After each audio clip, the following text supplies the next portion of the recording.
Welcome to the first episode of Buffalo Fights Live. I'm just blocking. Blocking.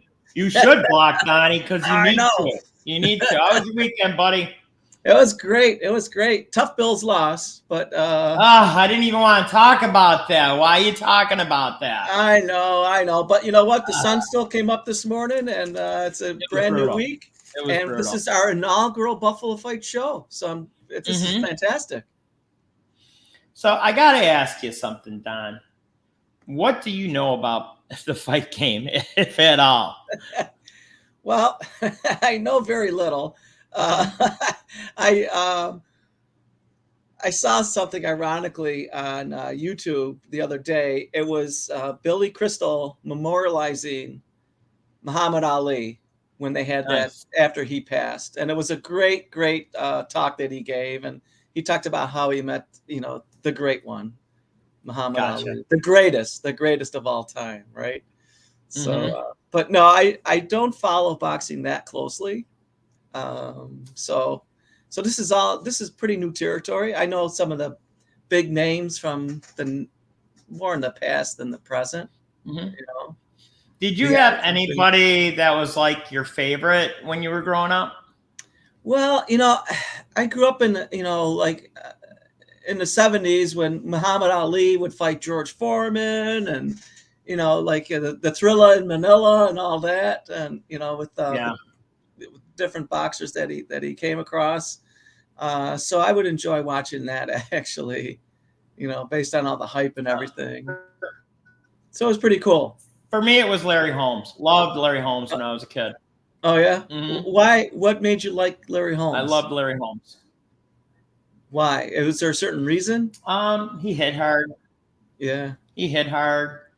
He was a gentleman in and out of the ring. Oh, nice. Did you ever meet him? I don't know. He just spoke to me. No.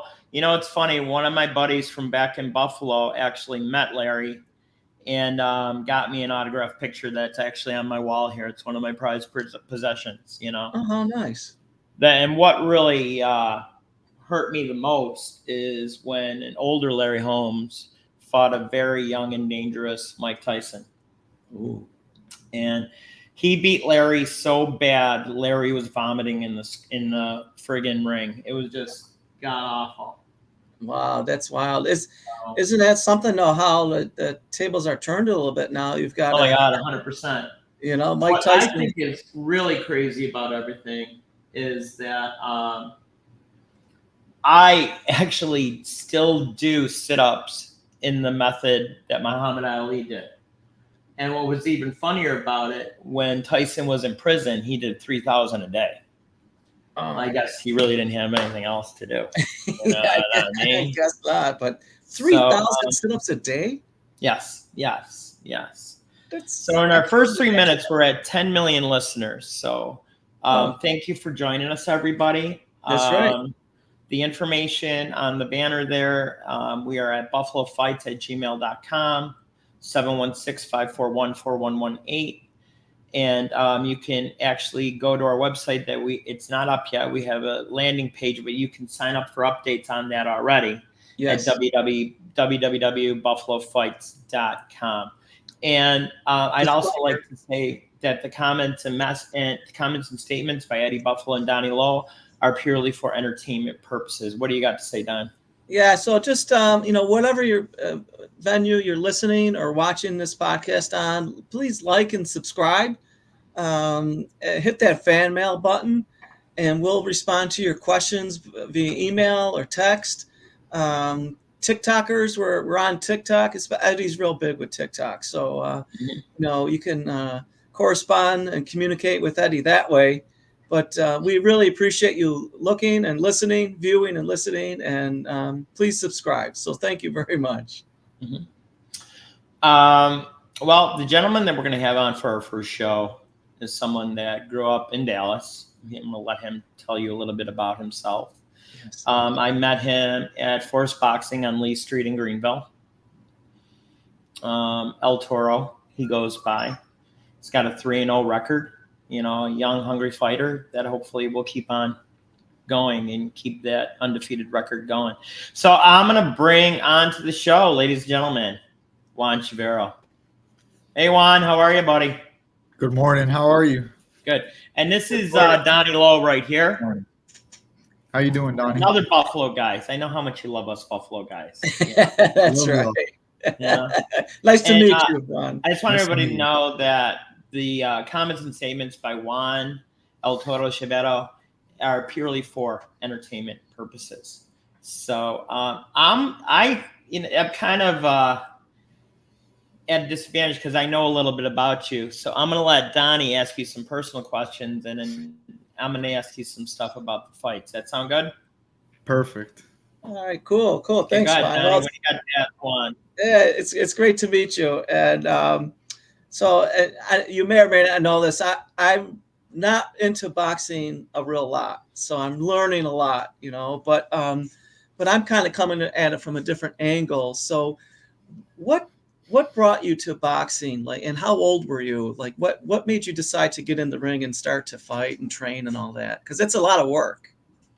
I started doing it when I was like 9 years old, 10 years old. Wow. But I was only doing it to lose weight because I was a chubby little kid.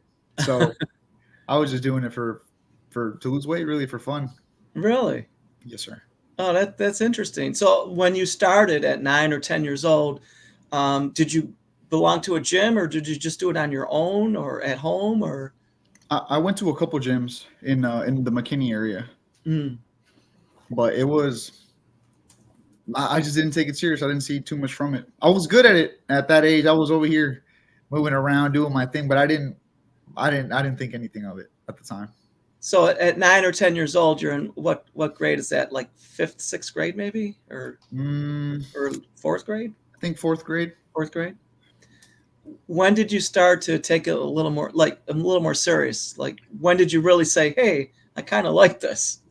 I think because I was on and off for a long time, and I never took it consistently. But I think it was a point in my life when I reached 300 pounds, and I was like, you know what? Where am I going? What am I doing with my life? Right. I didn't see a sense of direction. I was lost, man. And I said, you know what? What am I good at doing that takes the least amount of effort?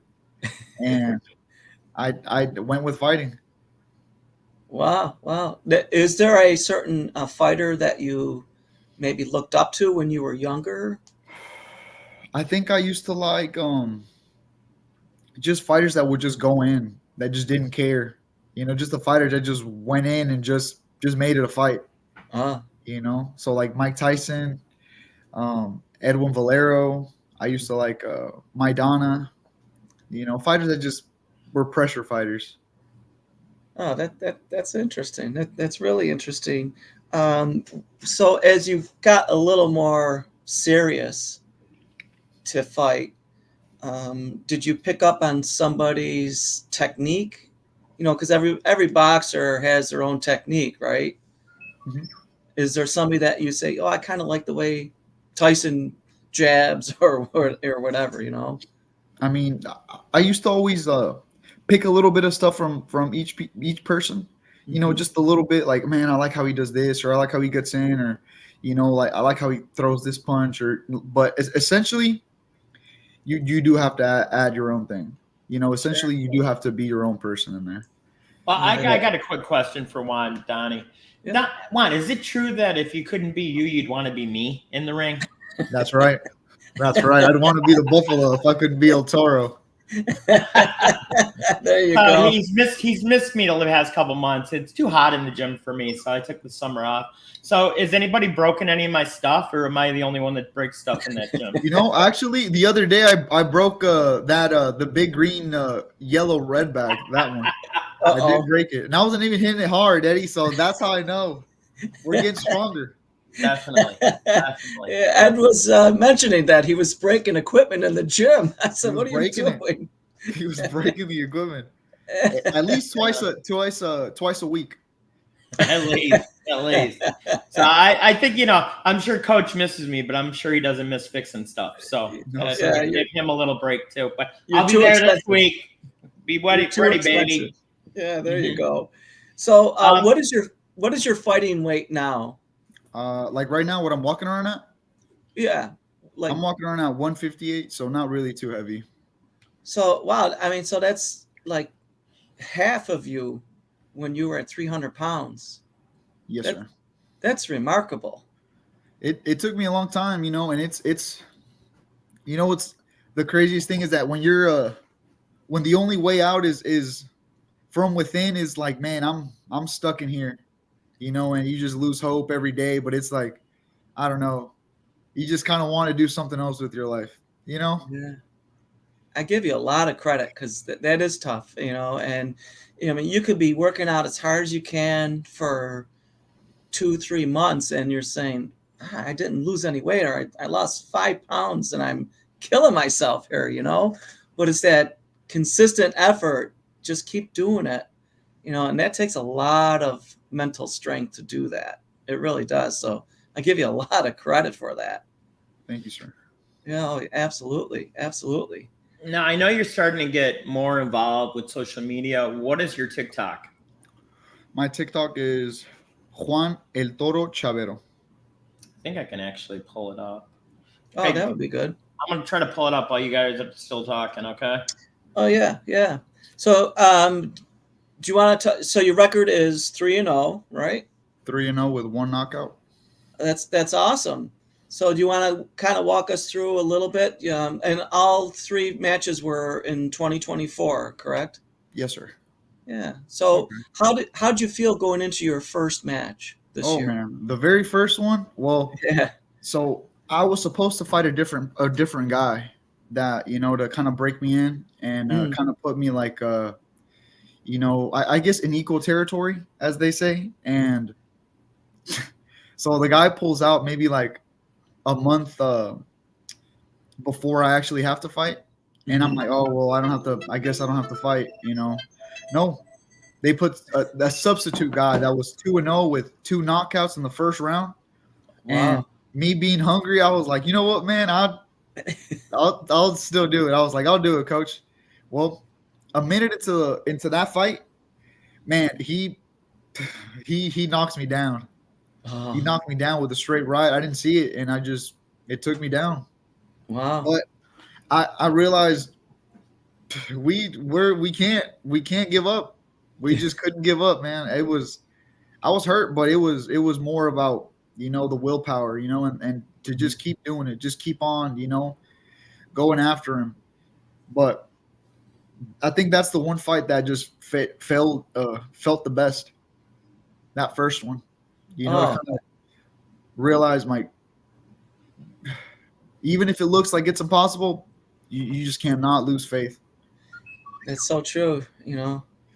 Like, so I know. like I watched your second fight that you had when you had. Now, was that they consider that a knockout or a TKO? Because I'll tell you what, that boy, if there was another 20 seconds left in that round, he would have been knocked out. I think that was a TKO because he was still standing, holding on to the ropes. So I think it was a TKO. Mm-hmm. and how Yeah, many because rounds was that? That was only 2 rounds. mm-hmm. Oh, Well, okay. Wow. yeah, but they were going into the third, wasn't it, Juan? And then they Yes, called sir. it. Yeah, yeah. So I got a couple psychological questions to ask you because I know how I feel when I go into the ring to fight someone. Do you still have anxiety Yep, coming up to the fight? of course. Oh, coming up? No. But whenever it's my gloves are up, I'm about to go into that ring. Oh, I have that anxiety. I mean, I'm only human. I still feel nervous. I still feel a sense of like just not doubt, but just kind of I guess jitteriness. But it Yeah. all goes away the moment I start walking towards that ring. It all like I guess I feel more confident, more calm. Like the closer I get, the calmer I start getting. So See, it I all just asked that depends. because I know when I read Mike Tyson's book, I mean, this guy was a monster. That's right. And he had anxiety before every fight, worrying that he was going to lose, Mm. and I think that's a good way to feel going in there. But when you're actually in the fight up against somebody, Is it all muscle memory? Or are you actually thinking? Are you watching? First round, are you just feeling out, what you both can do and where you want to take the fight to them? I'll let you let me know your thoughts on that. Well, I'll be honest.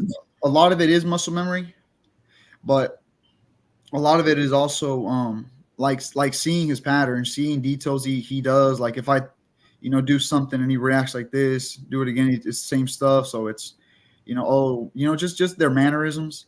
Mm-hmm. But I like to first round, I really don't. I'll be honest, Mr. Eddie. My feel out process looks chaotic. It looks chaotic. First round, I go in there and I just let these hands go. But because I like to entertain people. I do. At the end of the day, it is an entertaining business. It is a to please the crowd, and I like to put on a show.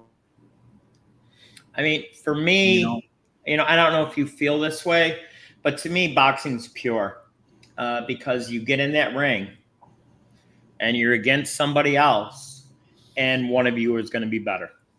Someone's going to win, and that is a really empowering thing as a fighter and as a person, because you're really gauging yourself against your opponent, and you're going to win. Sometimes you're going to lose, but you might go by El Toro, but after seeing the films we were watching before you got on, this kid's got a heart like a lion. He just kept on coming in. Your face was wrecked from that fight. It was. What type of injury did you sustain from that fight? So I got stitches. Oh, where is it? It's all flipped. So stitches right here in my eye, and under my eye, I got 2, and I got 3. Sorry, it's all flipped. I forget it's reversed. I'm over here touching random spots. Did you have any vision problems? None. After the fight? No, but I did.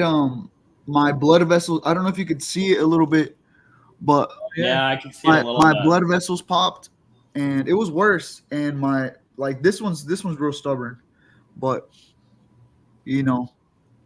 popped a little bit. And yeah, that's me. Right after the fight, open wounds, and my eye was bloody, from the stitches. Now, typically, how, like, in between fights, what's a good time frame, especially when you get injuries like that you should have in between fights? Honestly, but I guess just as long as they heal, because with my eyes, I've noticed that because I had a sparring session before my first fight, like a month before my first fight, that they ended up there was no padding in the gloves, and it ended up giving me this is basically the cause of that first I was just training. And was that the kid from Arkansas, Juan? No, that was somebody in Oak Cliff that they wanted me to go spar with, that they said he was good. Well, he wasn't very good. He was not very good, but oh boy.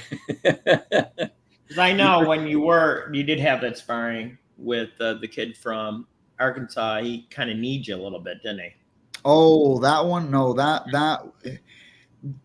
there's sometimes that people just do things they're used to, I guess. Like with him, I don't know who in the heck raises their knees that high to block a punch. Last time I checked, we're just blocking with our hands, but it was new to me too. I learned something. So I did learn something. Now, our channel, we're going to be talking about boxing, MMA, slap fighting, and bare knuckle. Have you ever engaged in any of those other sports that I just mentioned? I have. And which ones did you do? I used to do bare knuckle, but it wasn't sanctioned. So it was in the streets, and it was in the school restrooms back in the day. So did you do fair play, rough and tumble? What type of bare knuckle did you play?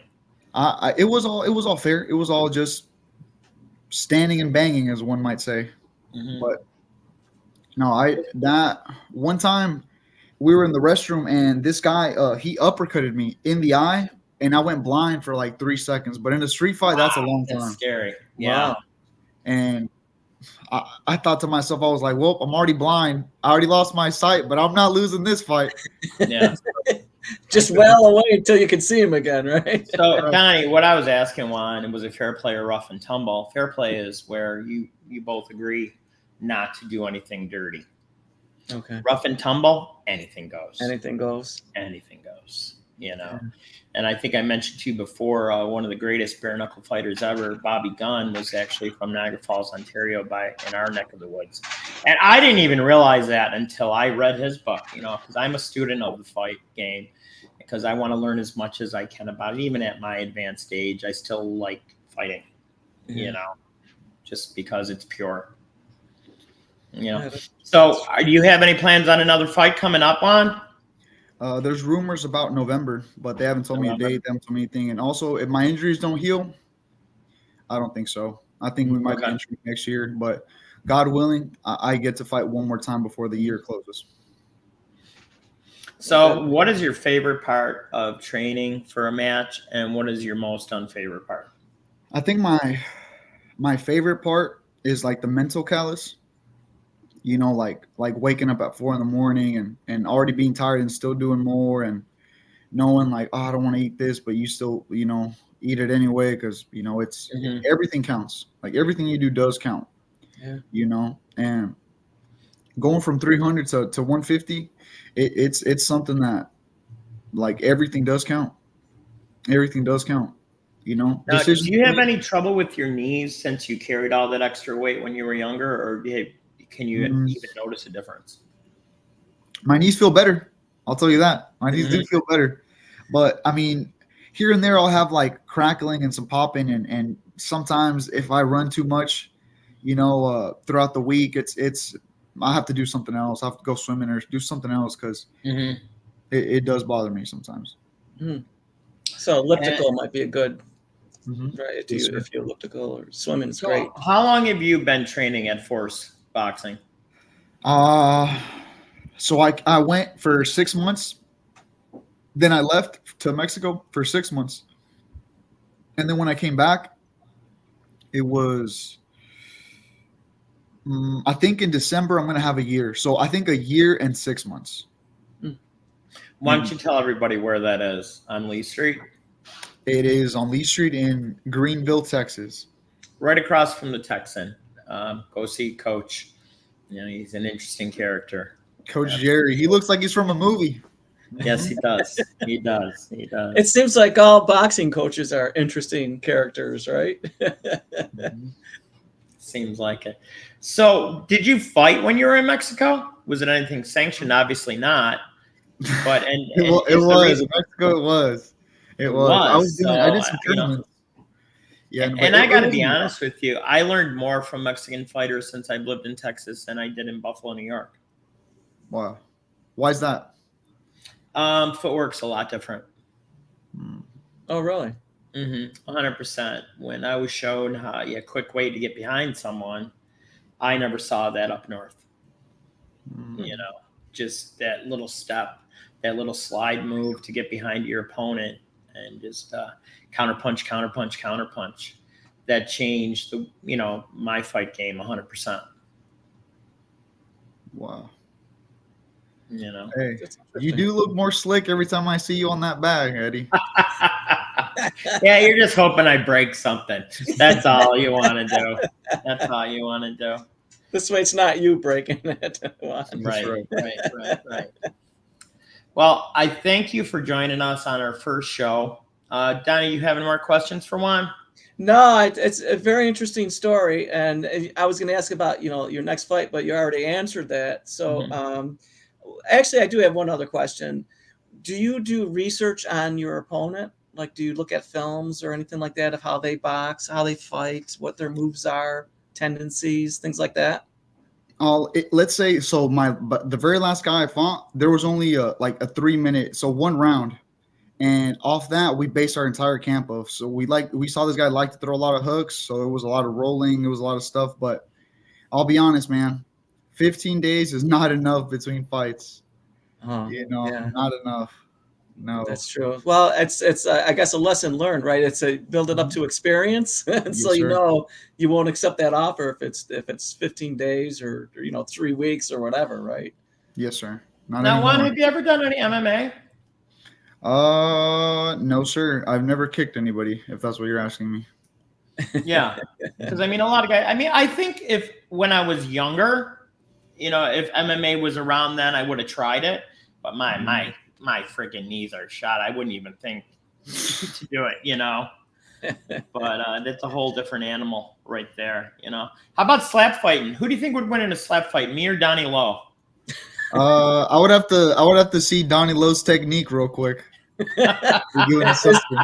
Is there technique in slap fighting? The only thing I would do is try to get out of the way. Ah! I think I would lose because I got such a bigger melon than Donnie Lowe does. So I think that wouldn't be a good thing. So I don't know. Well, we're going to end our first official Buffalo Fights Live podcast. We're going to try to do this every Monday, folks. So like and subscribe, share it to your fight friends. And Juan, thank you for being our first official guest. Yeah, and what's your handle on TikTok? Mine What's is that? Juan El Toro Chavero. On TikTok. On TikTok. So when we get off the air, I'm going to tell you why I couldn't find you on my phone. Oh boy. Because you were on there, but you weren't under your name. It was under something else. So for your buddy Eddie Buffalo, Juan El Toro Chavero, and for the one, the only, Donnie Lowe, keep on punching. We'll see you next Monday. Take care. Thanks, Juan. Great to meet you. Have a blessed day. Thank you. You too.